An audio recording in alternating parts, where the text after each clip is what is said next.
someone can be considered intoxicated for DUI purposes, for drunk driving purposes, if their blood alcohol level is below the California limit of 0.08. And that's the limit in most states, except for Utah. I don't believe any other states have gone down to a 0.05. But anyway, someone who is intoxicated, there's different ways to look at that. The word that we would use in California would be impaired. That's when we have to worry about, because when you get arrested for a DUI in California, if it's for being under the influence of alcohol, typically you get charged with two different vehicle code sections, 23152A, which is impaired driving, not driving with the care and caution of a sober person. And that's where impairment, intoxication comes in. And 23152B, which is being at or over 0.08 blood alcohol level. And that's the per se law that most states have. Intoxicated, impaired, we're usually looking at that term in regards to the first charge, the vehicle code section 23152A.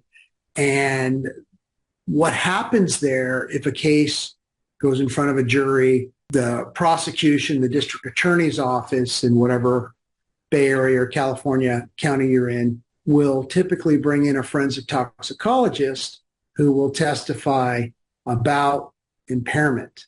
And what those scientists or toxicologists will say is that based on their studies, everyone is impaired at a 0.08 blood alcohol level, and almost everyone is impaired at a 0.05 level. So what that means, if we're using the word impairment for intoxicated, is that yes, even if a jury finds that you're not at or over a 0.08, say, for a number of different reasons and defenses that can come up in a DUI jury trial. If you are over a 0.05, then, with the testimony from the state's witness, their forensic toxicologist, the jury is given, evidence that someone could be impaired while they're below a 0.08 blood alcohol level. So, a lot said there, but the basic answer is yes. However,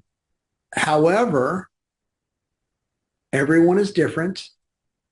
People have different tolerances.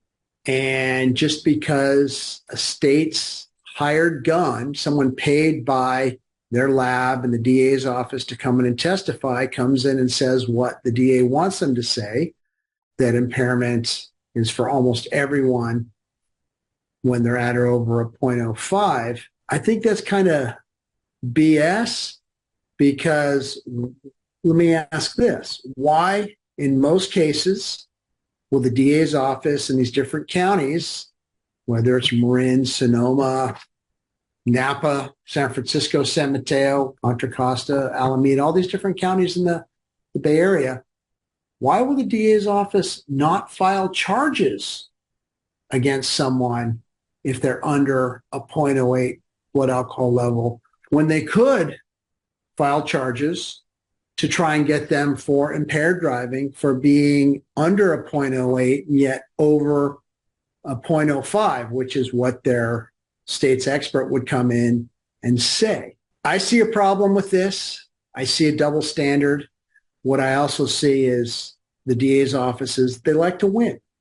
And if they don't have that 0.08, that number, that per se number, they're not big fans of filing charges.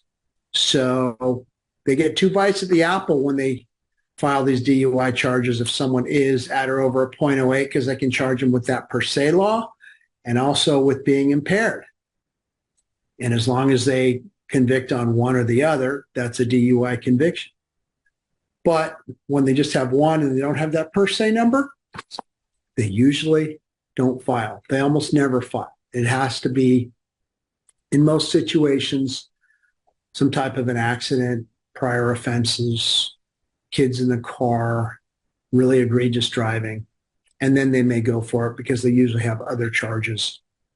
And they know that someone is much more likely to cave in and take a deal if they've got a lot more evidence against them other than just potentially impaired driving and not a number that's at or over a 0.08 blood alcohol level.